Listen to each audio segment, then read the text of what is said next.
Hi, welcome to Naples. Located in the southern part of the Italian peninsula, Naples is the capital of the autonomous region of Campania. It is the third largest city in Italy, following Rome and Milan, with the metropolitan area home to nearly 3 million people. But what is Naples really like? It's a city of contrasts. On one hand, it has struggled for years with poverty, unemployment, inefficient bureaucracy, and crime. On the other, it boasts a rich history, breathtaking architecture, and an abundance of churches, palaces, and castles.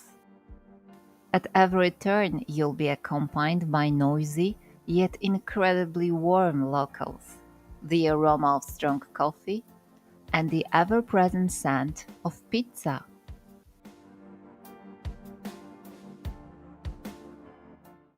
Join us for a series of walks through Naples. Our routes are based on our personal experiences, stopping constantly to take in the sights, because this is yet another historic Italian city that has witnessed countless significant events. You'll find detailed maps and extended descriptions on our website. Don't forget to subscribe to our channel and leave a comment. And now, let's get started.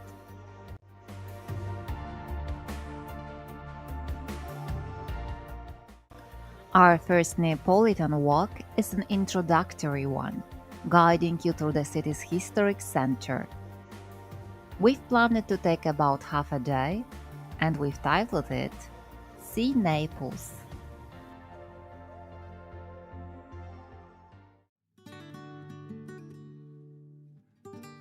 Most tourists begin their exploration of Naples at Piazza Garibaldi, the city's main transportation hub. Here you'll find Stazione Centrale, the central train station, where buses, the metro, and regional trains depart. It's also one of the stops for the Alibus, which connects the city to Naples Capodichino Airport. Towering over the square is the statue of Giuseppe Garibaldi, one of Italy's greatest national heroes. Piazza Garibaldi is vast and bustling, though it doesn't have the best reputation. However, the presence of numerous police officers provides some reassurance for newly arrived travelers. We won't linger here too long. Our journey continues to the right, toward Porta Capuana, the gateway to the Naples Historic Center.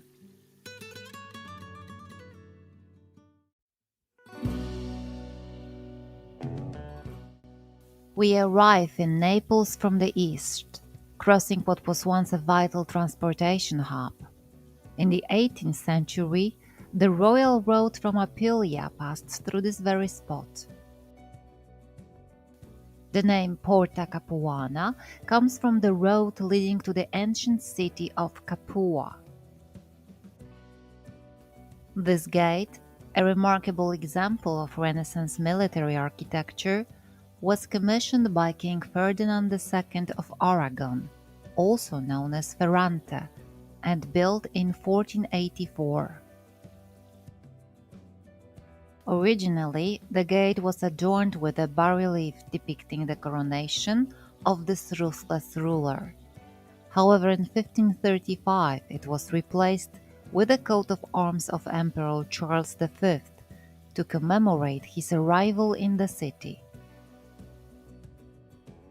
As you stand by the gate, take a moment to notice the remnants of the medieval walls that once encircled Naples.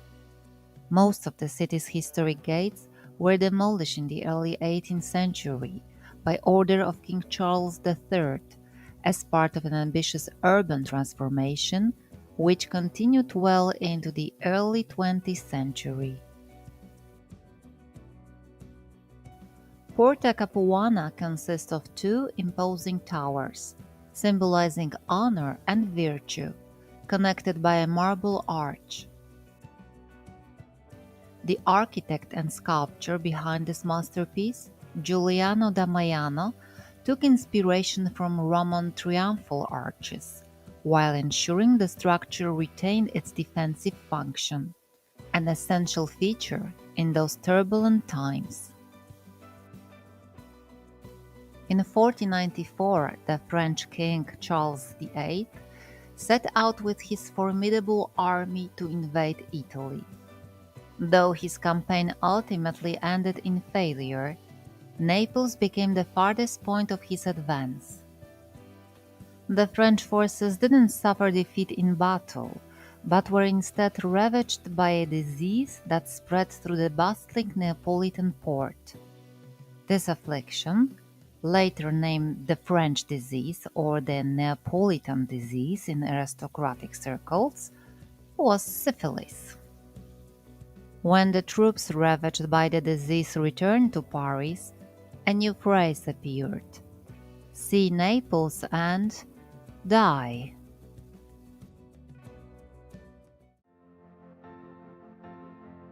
As we pass through the gate, to the right by the church of Santa Caterina Formiello, we are greeted by a statue of Saint Cajetan of Thiene. A key figure in Naples history, he is a symbol of mercy and spiritual renewal. Saint Cajetan dedicated his life to helping the poor and founded the Theatin order, which provided aid to those in need. During his time in the city, he devoted himself to charity, caring for the sick and unemployed, earning him the title of the patron saint of job seekers. His legacy remains strong, and to this day the faithful pray to him for support in difficult times. His relics are kept in the church of San Paolo Maggiore.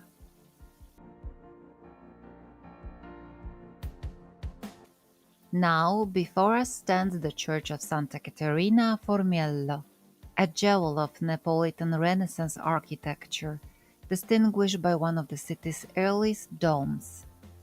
The church is dedicated to Saint Catherine of Alexandria, a virgin and martyr.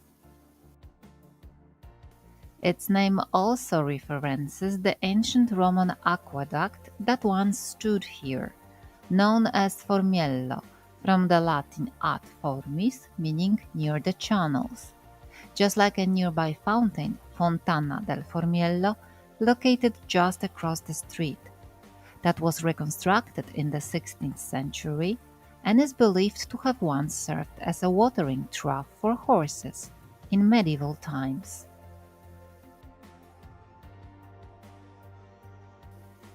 Construction of the present church began around 1510 under the direction of the Florentine architect Antonio della Cava and was completed in 1593.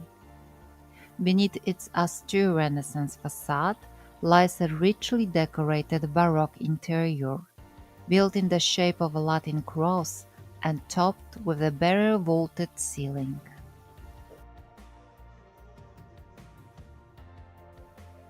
Several noble Neapolitan families founded the church's construction, with the influential Spinelli family of Cariati playing a leading role. In recognition of their patronage, they were granted a chapel in the presbytery. Their impressive funerary monuments, crafted by the Milanese sculptors Silla and Giannotto, still stand today.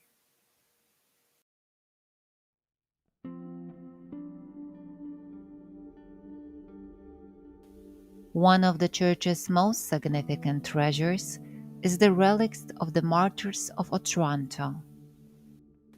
These 813 Christians were executed by Ottoman forces on August 14, 1480, after refusing to convert to Islam. It was one of the most brutal religious massacres of the 15th century. Following the fall of Otranto to the Ottomans, survivors were taken prisoner and sentenced to death. Their unwavering faith reportedly astonished even their executioners. Despite this, their bodies were left unburied for a year.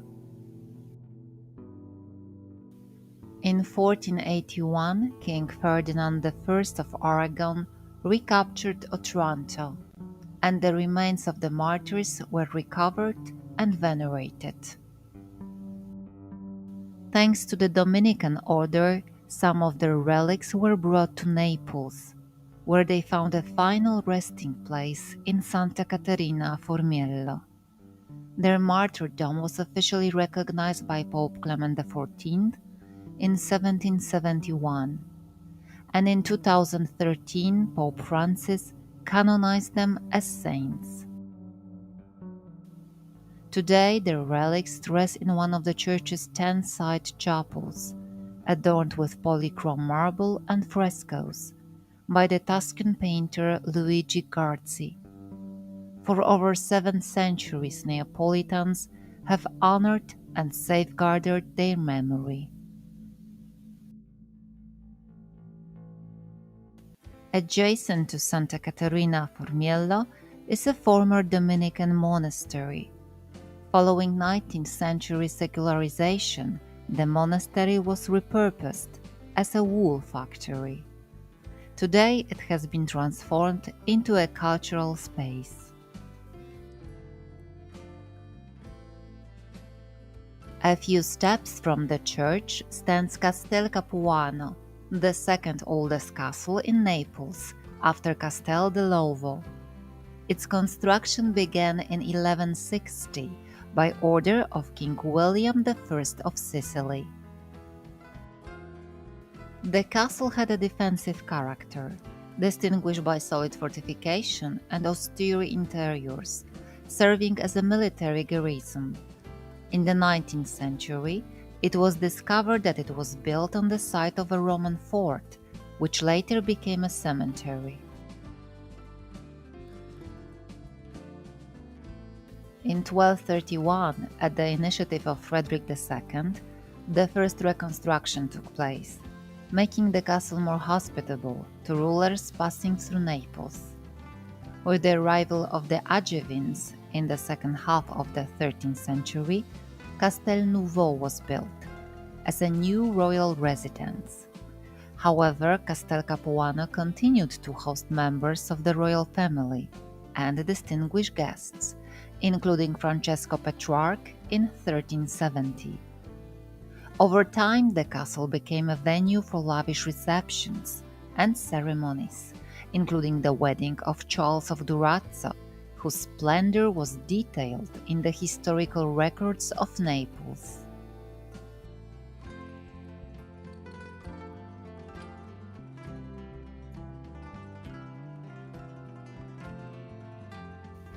Under Aragonese rule, the castle was incorporated into the new city walls, losing its defensive function.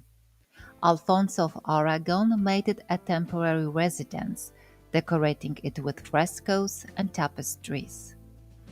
In 1503, after Naples was incorporated into the Spanish crown, Castel Capuano gradually fell into oblivion. The last significant event was the stay of Charles V in 1535, who, upon returning from his campaign in Tunis, received foreign delegations and organized lavish celebrations here.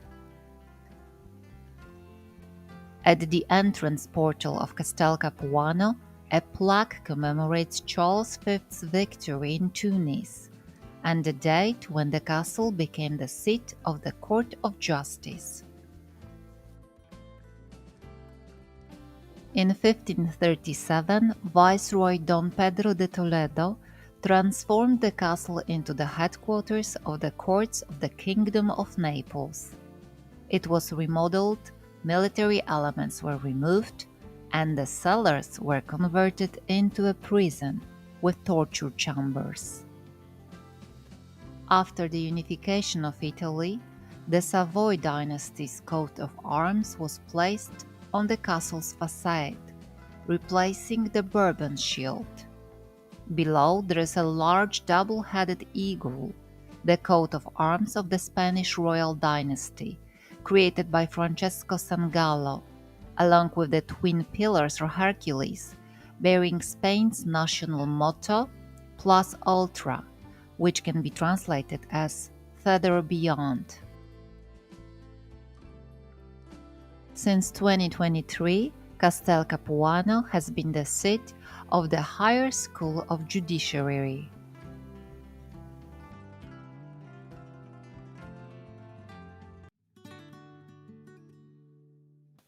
We are stepping onto the main street of Naples' historic center, Via dei Tribunali.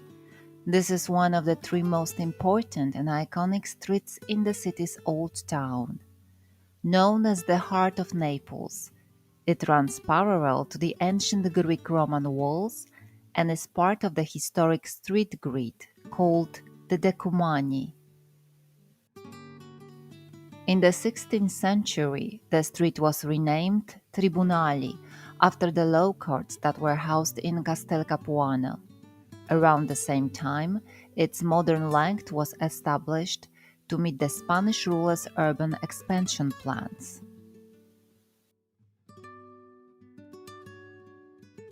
A fascinating stop along the way is Il Cartastorie, located at number 214. This museum, housed within the historical archives of the Bank of Naples, holds millions of financial records dating back to the 16th century. These documents reveal the lives of merchants, artists, and aristocrats of the past. Through immersive multimedia installations, sounds, and projections, history comes to life, offering a glimpse into the everyday secrets of Naples from centuries ago.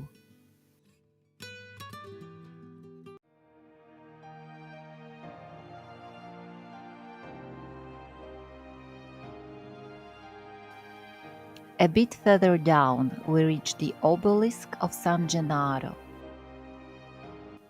The saint is Naples' most revered patron saint, and his image is everywhere in the city. He was the bishop of Benevento and was martyred during Emperor Diocletian's persecution of Christians around the year 305. Sentenced to be devoured by lions in the amphitheater, he miraculously survived when the animals knelt before him instead of attacking. Witnessing this, the governor of Campania ordered his beheading. Januarius was exactly 33 years old, the same age as Christ at the time of the crucifixion. His relics were transferred to Naples in the 5th century and initially placed in the catacombs that now bear his name. Eventually, they were moved to the city's cathedral, along with 2 vials of his coagulated blood, which, according to tradition, were collected by a woman present at his execution. Now let's head to the cathedral itself. This is the most important church in Naples, the seat of the city's archdiocese, the Duomo di Napoli, dedicated to the Assumption of the Virgin Mary. Its entrance faces Via Duomo, and since the cathedral is flanked by adjacent buildings, it's impossible to walk around it completely.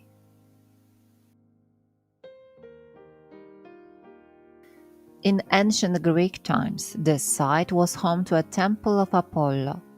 Around the year 330, Naples' first Christian church, the Basilica of Santa Restituta, was built here.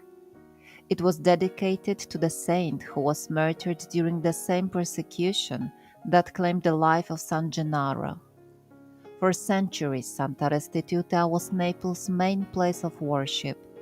In the 5th century, a second church, the Basilica of Santa Stefania, was constructed nearby.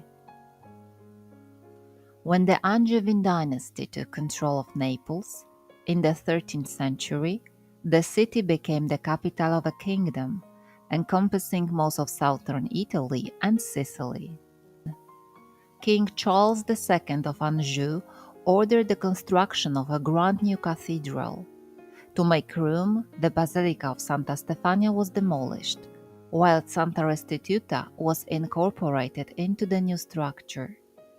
The cathedral was completed in 1313, after just 19 years of construction. Fortunately, key parts of Santa Restituta were preserved, including its baptistry, which was originally a separate building before being integrated into the new cathedral. Remarkably, it is believed to be the oldest surviving baptistry in Europe. The neo-Gothic facade seen today is the result of a 19th century reconstruction designed by Enrico Alvino. On either side stand unfinished bell towers. The cathedral has 3 entrances, the central one featuring 16th century bronze doors adorned with the Carafa family crest. From this noble family arose Pope Paul IV, who was elected in 1555. Inside the cathedral, the tomb of Archbishop Oliveiro Carafa can be found, a prominent military leader, patron of the arts, and church statesman. He played a significant role in Naples' Renaissance-era development. In 1497, he orchestrated the return of San Gennaro's relics, which had been hidden away in a monastery for centuries. A sculpture of the kneeling cardinal stands before the altar that holds the saint's relics. The chapel remains the property of the Carafa family, who commissioned both its construction and later restorations. The Gothic-style cathedral has 3 naves, stretching nearly 328 feet in length and reaching 157 feet in height. The main nave's ceiling, dating from the 17th century, is richly decorated with golden coffers and 5 paintings depicting gospel scenes, providing a striking contrast to the relatively simple walls. The columns are adorned with busts of Naples' first 16 bishops, sculpted between the 17th and 18th centuries. On the counter facade, 3 monumental tombs honor Charles I of Anjou, King of Naples, his son Charles Martel of Anjou, titular King of Hungary, and his wife Clementia of Habsburg. These tombs were commissioned in 1599 by the Viceroy of Naples, Enrique de Guzman, and crafted by Domenico Fontana, replacing 14th century originals that were destroyed in the mid-16th century. At the high altar, an impressive sculpture of the Assumption of the Virgin Mary reflects the cathedral dedication to Santa Maria Assunta. Its design was inspired by Bernini's works in St. Peter's Basilica in Rome.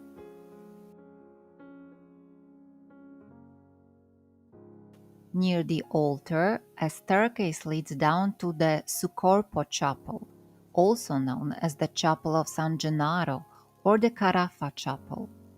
This is where San Gennaro's relics are kept, along with the statue of the kneeling Cardinal Carafa. Among the cathedral's 10-side chapels, the most significant is the Chapel of the Treasury of San Gennaro, built between 1608 and 1646. It was a votive offering from the people of Naples in gratitude for surviving the early 16th century's hardships, including French occupation, a plague epidemic, and a catastrophic eruption of Mount Vesuvius. On January 13, 1527, Neapolitans made a solemn vow at the cathedral's altar, promising to dedicate 1,000 ducats to a new tabernacle and 10,000 ducats for the construction of a chapel. Interestingly, to this day the chapel does not belong to the archdiocese, but remains the property of the people of Naples. This is affirmed by papal bulls, and the chapel is managed by an ancient civic institution called the Deputazione, which operates under the city's patronage. The Baroque-style chapel contains 7 altars and statues of Naples' patron saints, placed around the chapel, symbolize protection against disasters. Inside the chapel of San Gennaro, a vault holds the vials of the saint's blood, which are not visible to the public daily. However, 3 times a year, on the first Saturday of May, September 19th and December 16th, a special ceremony takes place. During a public prayer service, the Archbishop presents the vials before a gathered crowd, which anxiously waits for the miracle of liquefaction. If the coagulated blood becomes liquid, it is seen as a sign of good fortune for the city, bringing joy and celebration. However, history has recorded times when the miracle failed to occur. Preceding events such as epidemics, earthquakes, eruption of Mount Vesuvius, and even the COVID-19 pandemic.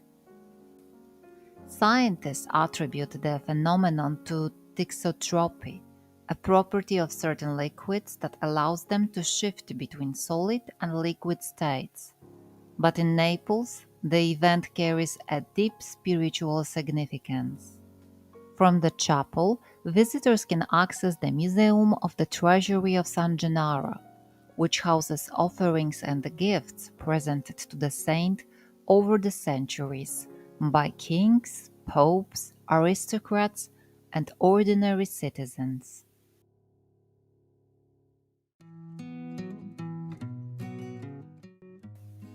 We cross the street and continue our walk along Via dei Tribunali, heading toward Piazza Gerolomini. On the right-hand facade of a building, you'll find Naples' only work by Banksy, the famous Madonna with a gun. Overlooking the square is the Church of the Gerolomini, also known as the Church of St. Philip Neri. Its 18th century facade, designed by Florentine architect Ferdinando Fuga, features statues of Saints Peter and Paul. Above the main entrance you'll see sculptures of Moses and Aaron, flanked by cherubs holding stone tables inscribed with the 10 Commandments in Hebrew. Inside, the church is richly decorated with 17th and 18th century frescoes by Italian painters, including Guido Reni and Pomerancio. One of the most striking pieces is the 1684 fresco The Expulsion of the Money Changers from the Temple by Luca Giordano, known as Luca fa presto, Luca the Fast Worker. He was famous for his astonishing speed, allegedly completing some paintings in just 2 days.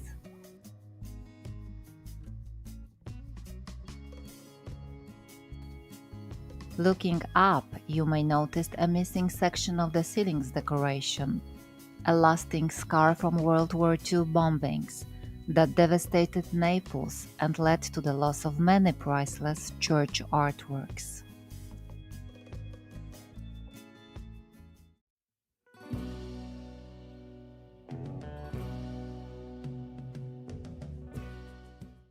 Let's move on to our next stop, a historic square where the city's heart has beaten for centuries. In ancient times, this was the Greek agora, later transformed into a Roman forum, where emperors were welcomed in grand ceremonies. It was here that Naples celebrated the accession of Emperor Charles V, who received the city's official homage. Welcome to Piazza San Gaetano, also known as Saint Cajetan Square.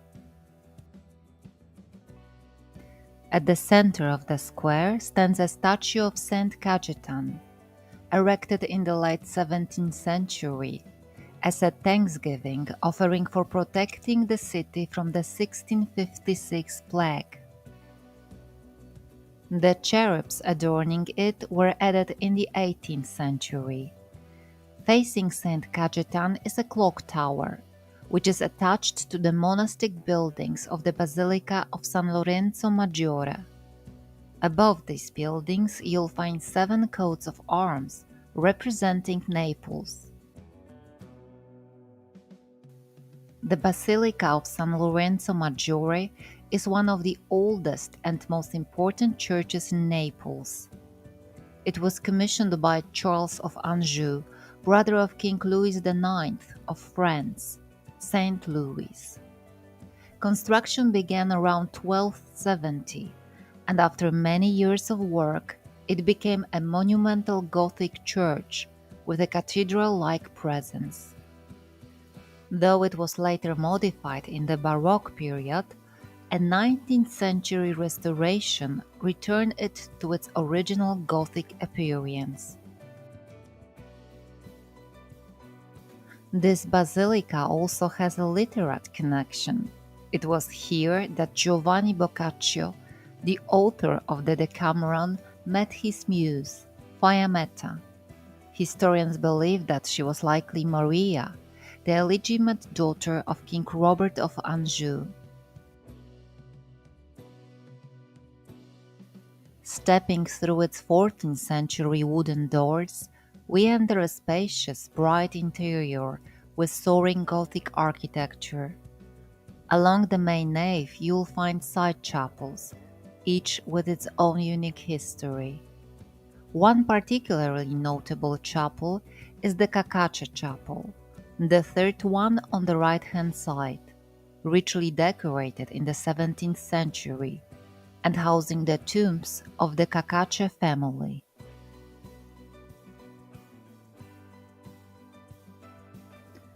At the high altar, a monumental 16th century masterpiece by Giovanni da Nola takes center stage.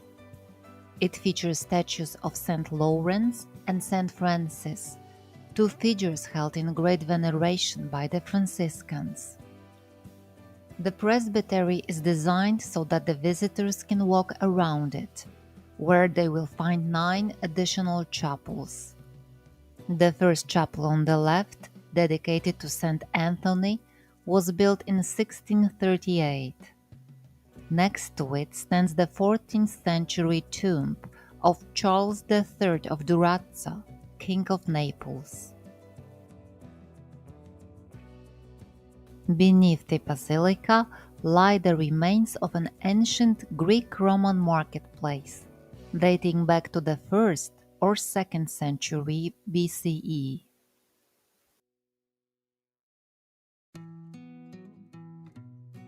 Exiting the church, we do not immediately return to Via Tribunali.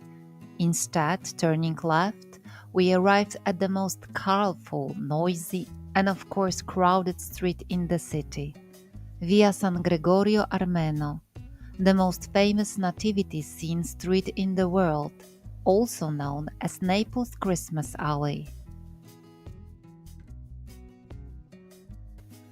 The art of nativity scenes was born in the 13th century, when San Francis in Greccio created the first nativity depiction with a few figurines.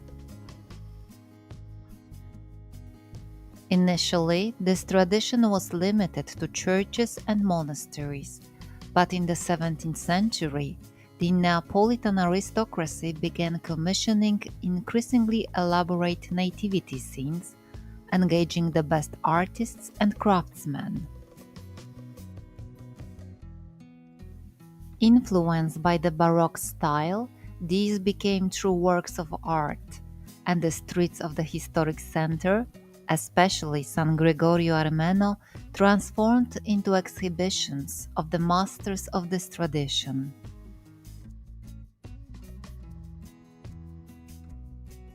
The realism of the scenes is astonishing.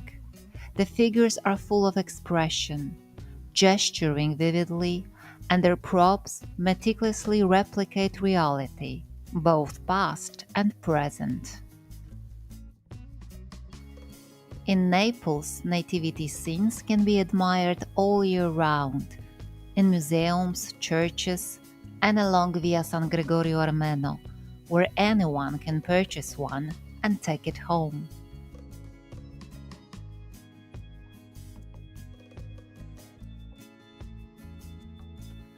Among the nativity scenes, small twisted horns can be spotted everywhere. These are lucky talismans.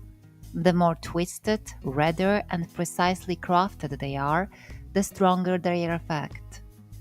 However, there is one condition for the amulet to bring good fortune. It must be gifted. Thus, we can not only receive a symbolic wish for luck, but also pass it on to our loved ones. After about 650 feet, we reach the doors of a church from which the history of this place began. If the church is open, it is worth stepping inside through its richly carved 16th century doors. This is another incredibly old temple with a Baroque style interior. In Roman times, a temple dedicated to Ceres, the goddess of earth and fertility, stood here. According to legend, her worshippers offered her terracotta figurines as a good omen for the harvest season. Later, a church was built on the ruins of this temple, and in the 8th century, nuns led by Saint Patrizia brought the relics of Saint Gregory, the Patriarch of Armenia, to this place. The church then took his name, though it is also known as Santa Patrizia. According to legend, when the nuns carried the saint's coffin, they suddenly stopped in front of the church, which was seen as a sign that this was where Patricia wished to rest. Between the 17th and 18th centuries, as the Neapolitan nativity scenes tradition flourished, craftsmen decided to display their works along San Gregorio Armeno. This was influenced by both the pagan legend of Ceres and the veneration of Saint Gregory and Saint Patricia.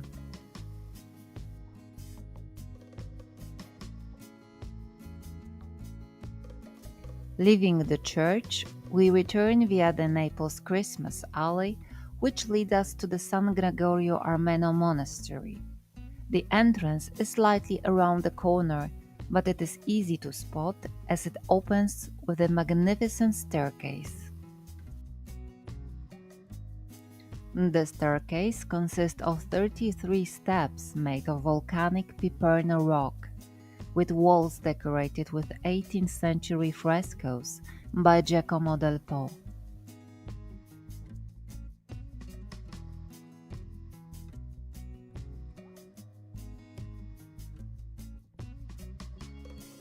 The inner cloister, designed by Vincenzo della Monica, is an oasis of silence and tranquility, making it feel as we have suddenly stepped out of the bustling historic center of Naples.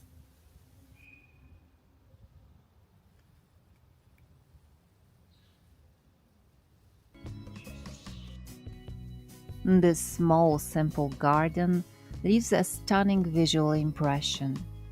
At its entrance stands a marble fountain adorned with statues of Christ and the Samaritan woman at the well. dating back to 1783.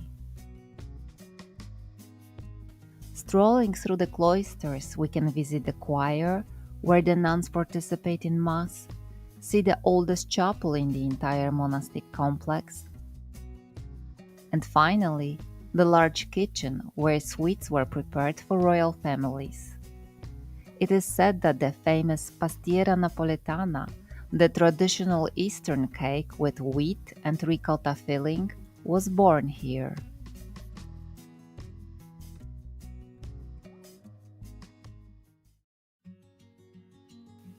After a moment of quiet reflection in the monastery cloister, we continue our journey, returning to St. Cajetan Square. This time, we'll take a closer look at the second monumental basilica, San Paolo Maggiore, or San Paul. Its impressive silhouette towers over the street, as it was built on a high ramp accessible by two flights of stairs.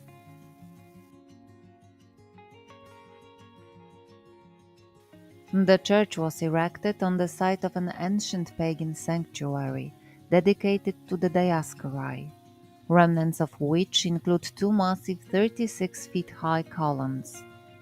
These columns were incorporated into the walls of the Christian church, which was constructed between 1583 and 1630, based on a design by the monk and architect Francesco Grimaldi.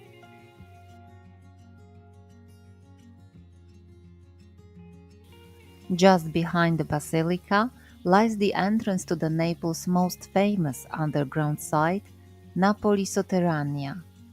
There are several points in the city where one can begin exploring this underground world. Now that we know what stands above our heads, this might be the perfect moment to descend and take part in an underground tour, navigating through narrow, dark corridors, of course, in the company of a guide. We will tell you more about underground Naples during our next walk, but for now, let's continue along via Tribunali. But don't rush, look around carefully, because a surprise might be waiting for you just around the corner. Pulcinella, or Pancinella, is one of the most recognizable figures in Neapolitan theatrical tradition. A symbol of the city and its spirit, this character from the Commedia dell'arte, dressed in a white tunic and a black mask, with a curved nose, has entertained and commented on reality with irony and wit for centuries. He embodies the traits of a typical Neapolitan: clever, humorous, a bit lazy, yet utterly charming. Don't forget to stroke him for good luck, and let's move on.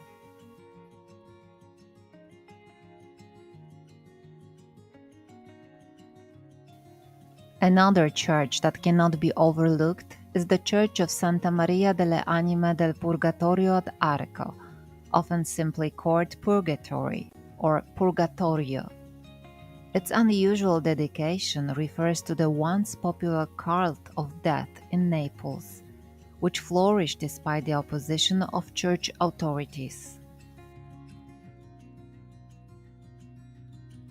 This tradition likely arose due to the frequent epidemics that struck the city, affecting almost every family and leaving behind numerous mourners. Prayers offered at this site were meant to commend the souls suffering in purgatory to God.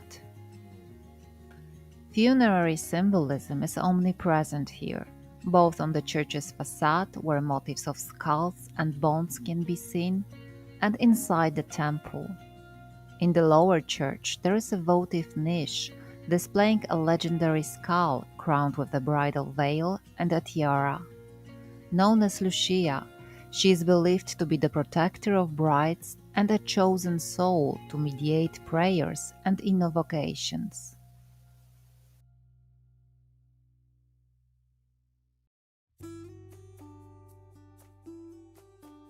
We are slowly approaching to the beginning of Via dei Tribunali, as indicated by the decreasing street numbers. In Roman times, this spot was home to a temple dedicated to the goddess Diana. Today, we find ourselves in Piazzetta Pietrasanta. The oldest structure in this area is the brick bell tower of the ancient basilica, built in the Romanesque style with Byzantine elements. According to the latest research, it dates back to the 10th or even 9th century.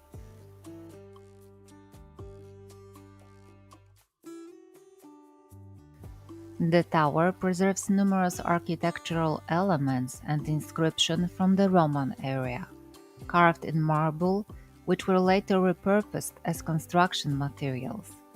This is particularly visible at the base of the structure.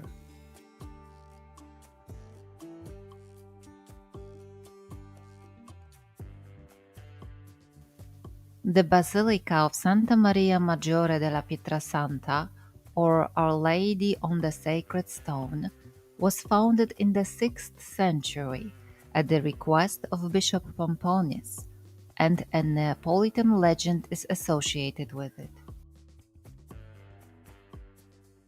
According to the story, the devil disguised as a pig haunted the site of the former pagan temple of Diana, terrifying passers-by at night. Fortunately, the Madonna appeared in a dream to the bishop, instructing him to build a church on the spot covered by a blue cloth. Beneath the cloth lay a sacred stone with a carved cross, known as Pietrasanta. The stone was venerated for centuries, and kissing it was believed to grant indulgence.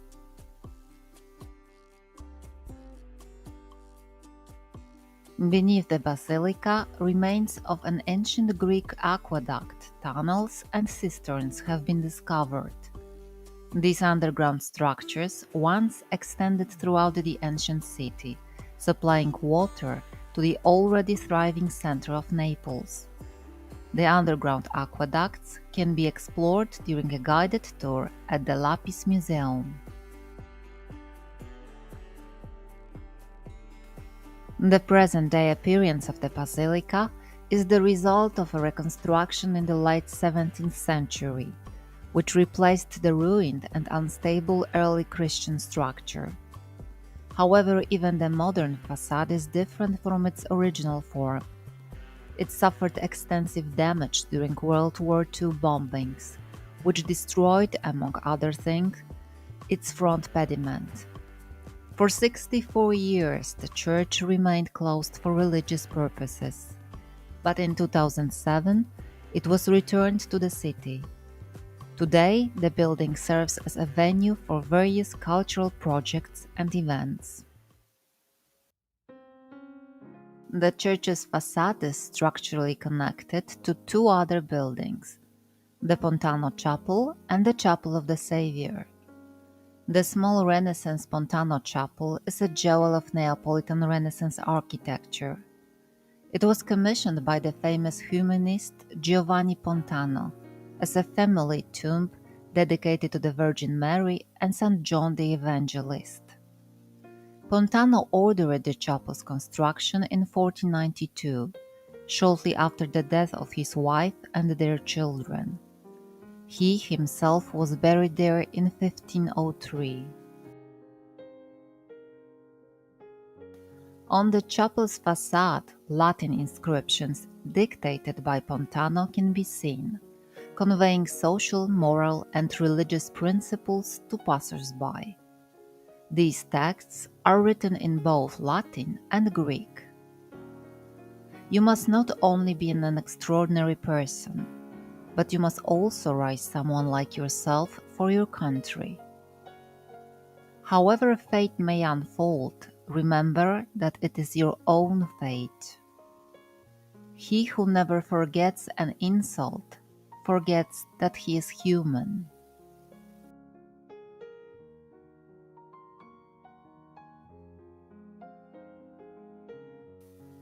The last church standing on the left side of Via dei Tribunali is the Church of San Pietro a Maiella, built at the end of the 13th century on the site of two former women's monasteries. The church has undergone numerous renovations, and its current facade dates back to the transition between the 15th and 16th centuries. A tall 14th century bell tower, campanile, has also been preserved, housing a side entrance to the church. The construction of this church was prompted by the canonization of Pietro da Marona in 1313. He once lived as a hermit on Mount Maiella before ascending the papal throne as Celestine V. His papacy lasted from July 5th to December 13th, 1294. He went down in history as the first and for a long time the only pope to abdicate. This act took place in Naples at Castel Capuano, presumably under the pressure of Cardinal Benedetto Caetani, who succeeded him as Pope Boniface VIII.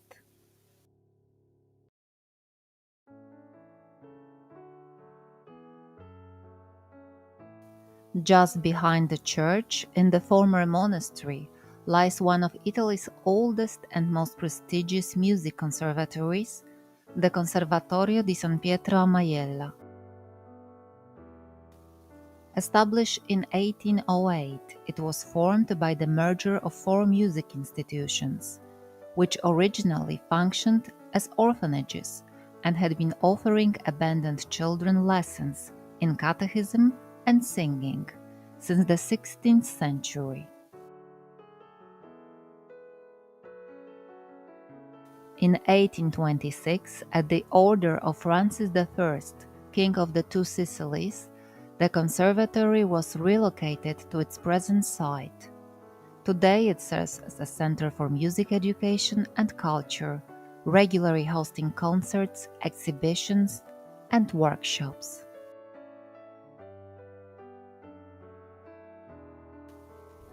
Is it time for a coffee break? Perfect. Let's take a seat. Up ahead is Piazza Bellini, a historic square that has always been an intellectual hub of Naples. This is hardly surprising, as it is surrounded by numerous universities and a conservatory which we just passed. The square is named after one of the conservatory's former students, the composer Vincenzo Bellini, whose statue stands at its center. This area once marked the western boundary of the ancient city. Its remnants can still be seen in the partially excavated Greek walls, revealed during archaeological digs in 1954 and 1984.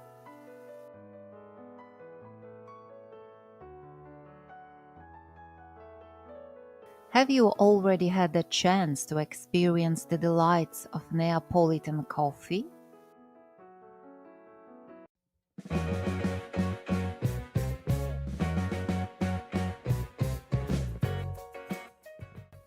Here in Naples, coffee is not just a drink, it's a true expression of emotion. The best coffee, resembling espresso, is usually served with a small glass of water, sometimes sparkling, sometimes with a slice of lemon. First, we drink the water to cleanse our palate and fully appreciate the rich aroma and taste of the few but powerful sips of coffee. And we repeat this ritual several times a day. Of course, coffee lovers who prefer milk-based variations will also be spoiled for choice in Naples. If you'd like to enhance the experience with a dessert, you must try babal rum, a rum-soaked sponge cake shaped like a tall, elongated mushroom. It is often served with custard or even whipped cream. Additionally, at every turn you'll find delicious pastries filled with ricotta or various types of cannoli, a specialty from nearby Sicily. But now, let's get back to our walk. Our coffee break is over.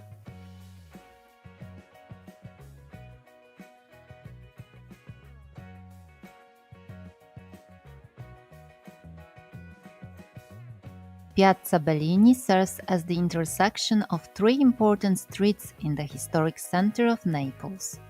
Via Porta Alba, home to an ancient honorary gate, Via San Sebastiano, known as the Street of Music due to its numerous instrument shops, and Via Santa Maria di Costantinopoli, leading to the National Archaeological Museum.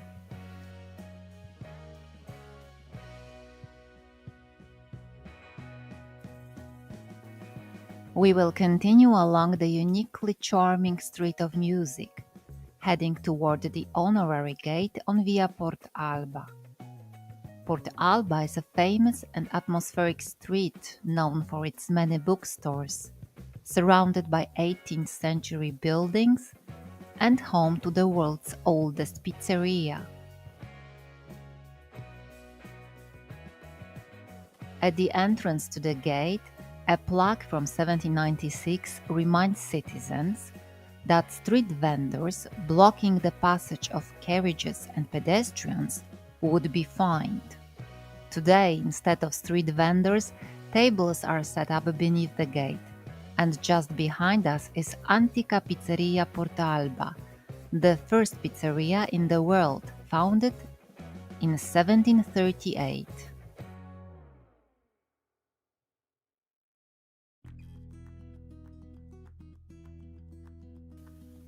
Porta Alba Gate, separating the historic center from the rest of the city, owes its name to Don Antonio Alvarez de Toledo, the Duke of Alba and Spanish viceroy, who ordered its construction in 1625.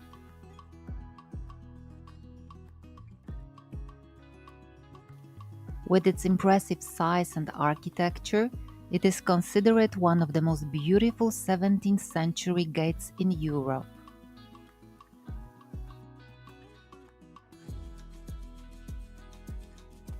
It facilitated passage between the two parts of the city, at a spot where residents had previously made an illegal opening in the Angevin walls.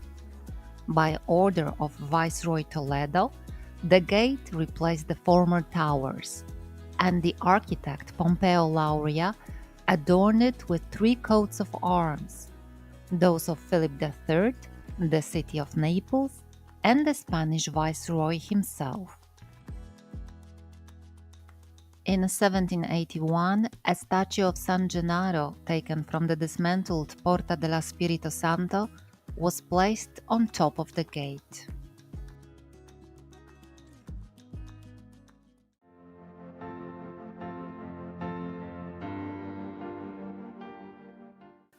Our final stop today is Piazza Dante, one of Naples' most important squares, dedicated to the great Italian poet Dante Alighieri, author of the Divine Comedy. The statue of Dante, created by sculptors Tito Angelini and Tommaso Solari Jr., was unveiled at the center of the square on July 13, 1871.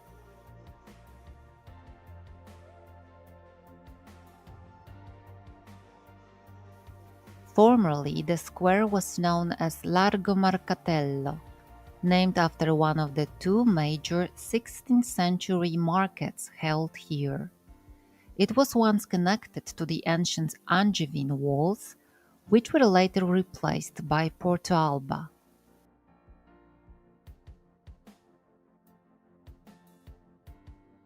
The current layout of the square is the work of architect Luigi Vanvitelli, who designed the Foro Carolino between 1757 and 1765 in honor of King Charles III of Bourbon.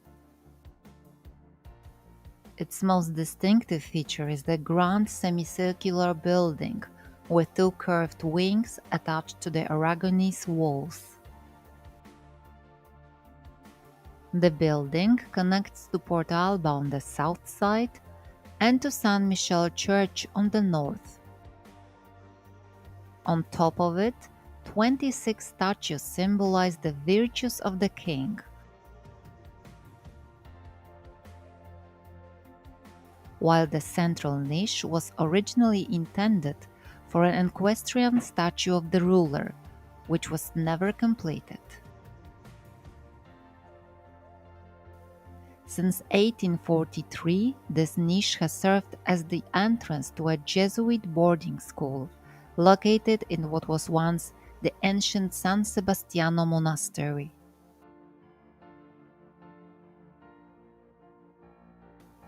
The clock tower was added later, and since 1853, it has featured a secondary clock face.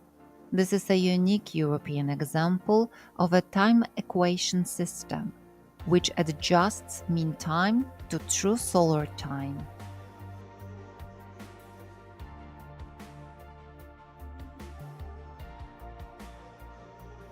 On the opposite side of the square, near the churches of Santa Maria di Caravaggio and San Domenico Soriano, stand former monasteries.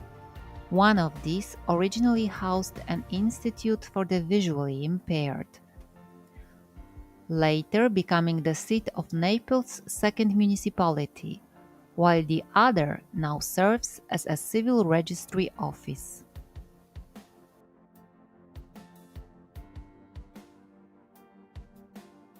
Since the construction of Metro Line 1 beneath the square, vehicular traffic has been entirely eliminated on one side, creating a more pedestrian-friendly atmosphere. If you plan to return by metro, it's definitely worth it, but be sure to look around carefully.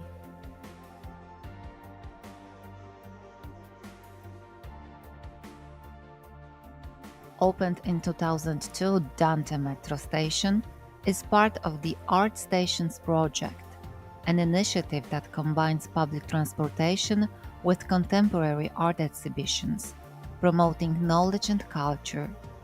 This station is among the most fascinating in Naples, featuring works by renowned Neapolitan, Italian, and international artists.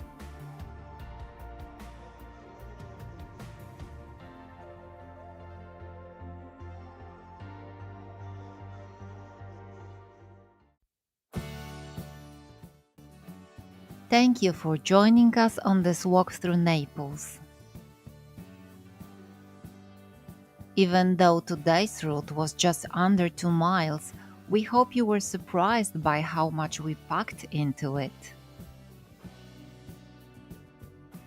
Naples is truly extraordinary, and this is just the beginning, because one day is never enough to discover the city. Don't be discouraged by graffiti-covered walls, speeding scooters, or the loud voices of the locals. Naples radiates energy and an unbreakable spirit, and anyone who takes the time to get to know it cannot escape its charm. Join us for more walks filled with history and fascinating stories. Subscribe to our channel so you don't miss a thing, and leave a comment if you enjoy what we do. See you soon!